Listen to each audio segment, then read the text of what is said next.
পাউরুটির রসমালাই দুনিয়ার সবথেকে সহজ এবং মজাদার একটি ডেজার্ট। তবে আজকের রসমালাই আমি একটু ভিন্নভাবে তৈরি করব, যেটা স্বাদ এবং ফ্লেভার একদমই মুখে লেগে থাকার মতো মজাদার একটি স্বাদ পেয়ে যাবেন। চলুন তবে দেখে নিই দুনিয়ার সবথেকে সহজ এবং মজাদার একটি ডেজার্ট, ব্রেড রসমালাই।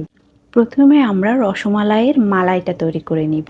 আমি এখানে আগে থেকেই গরুর দুধ জাল করে কিছুটা ঘন করে নিয়েছি, আর সেই ঘন করা দুধ এখানে নিয়ে নিয়েছি 2.5 কাপ পরিমাণ। দুধটা এখন ঠান্ডা অবস্থাতে আছে। দিয়ে দিলাম 1/4 কাপের মতন গুঁড়া দুধ এবং মিষ্টির জন্য দিয়ে দিব 2 টেবিল চামচ পরিমাণ চিনি। চিনিটা আমি এখানে একটু কমই ব্যবহার করেছি। এবার দিয়ে দিব অল্প কিছুটা দুধের সাথে 1.5 টেবিল চামচ পরিমাণ কাস্টার্ড পাউডার। এখানে আমি ভ্যানিলা ফ্লেভারের কাস্টার্ড পাউডারটা ব্যবহার করেছি।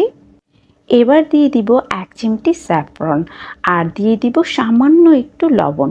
স্যাফরন দিলে খুব সুন্দর একটা কালার আসবে এবং খুব সুন্দর একটা ফ্লেভারও আসবে।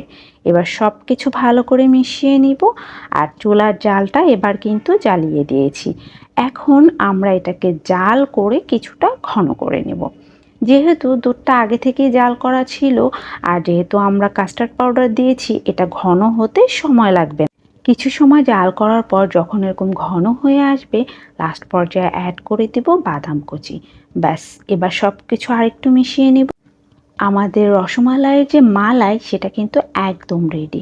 এবার চুলাটা অফ করে দিব আর এটাকে ঠান্ডা করে নেব। এবার আমরা একটা শিরা তৈরি করে নেব। তবে এখানে অতিরিক্ত ঘন বা মিষ্টি জাতীয় কোনো শিরা আমরা তৈরি করছি না।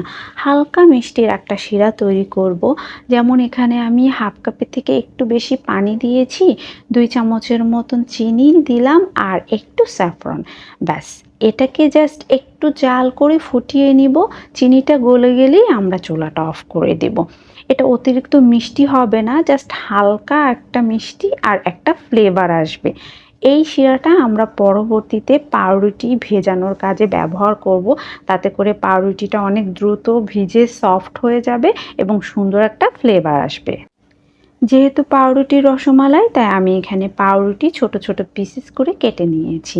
গোল গোল রাউন্ড করে কেটে নিয়েছি। আমি যে কোনো একটা বয়ামের মুখ দিয়ে এগুলোকে কেটে নিয়েছি। রসমালাইয়ের স্বাদকে দ্বিগুণ পরিমাণ বাড়িয়ে নেওয়ার জন্য আমি রসমালাইয়ের ভেতরে একটা পুর ব্যবহার করব।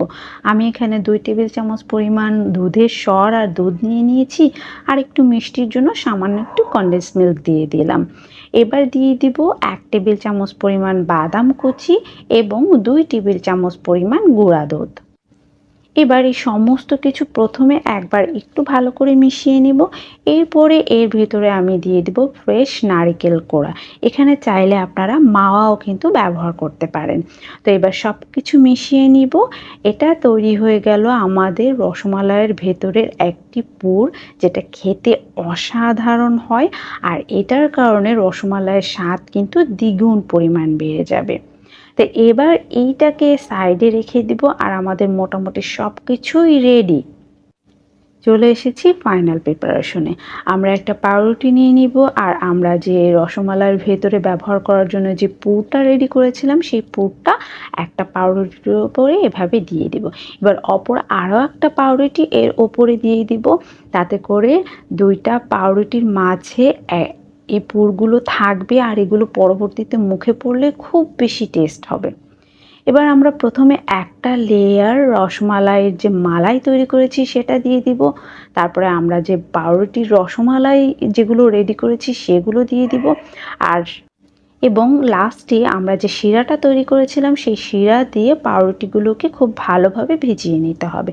তাতে করে পাউরুটিগুলো একদমই নরম হয়ে যাবে। আর এই নরম পাউরুটির উপরে আমরা যখন রসমালাইয়ের জন্য যে মালাইটা তৈরি করেছি সেটা দিয়ে দিব। মালাইগুলো খুব সহজেই পাউরুটি সোপ করে নিবে, আর পাউরুটিটা একদমই নরম তুলতুলে হয়ে যাবে আর রসে টইটুম্বর হয়ে যাবে। প্রথমে একবার আমরা দিয়ে দিব রসমালাইয়ের যে মালাই তৈরি করেছি সেটা, এরপরে আবার একটু অপেক্ষা করে আবারও দিয়ে দেবো। এরকম 1 মিনিট পর পর করে 4-5 বার এরকম মালাই একটু একটু করে দিয়ে দিলে রসমালাইটা কিছুক্ষণ পরে এমনিতেই ফুলে একদম টইটম্বুর হয়ে যাবে, আর একদম ভেতর পর্যন্ত মালাইগুলো কিন্তু সোক করে নেবে। তো সবার লাস্টে আমি একটু পেস্তা বাদাম কুচি দিয়ে দিলাম। তো এটা হচ্ছে আমাদের পাউরুটির রসমালাই একদম রেডি। এটা কিন্তু ইনস্ট্যান্ট তৈরি করে সঙ্গে সঙ্গেই খেয়ে ফেলা যায়। তো এটা হচ্ছে আমাদের ফাইনাল লুক। মাশাআল্লাহ, এটা দেখতে যতটা লোভনীয় হয়েছে, খেতে কিন্তু অসাধারণ হয়েছে। বাসায় সবাই খুব বেশি পছন্দ করেছিল, আর একদমই রসে টইটুম্বুর হয়ে এটা ফুলু ফুলু নরম তুলতুলে হয়ে গেছে। আশা করছি আজকের রেসিপি আপনাদের খুব বেশি ভালো লাগবে। আজকে তাহলে এ পর্যন্তই। আল্লাহ হাফেজ।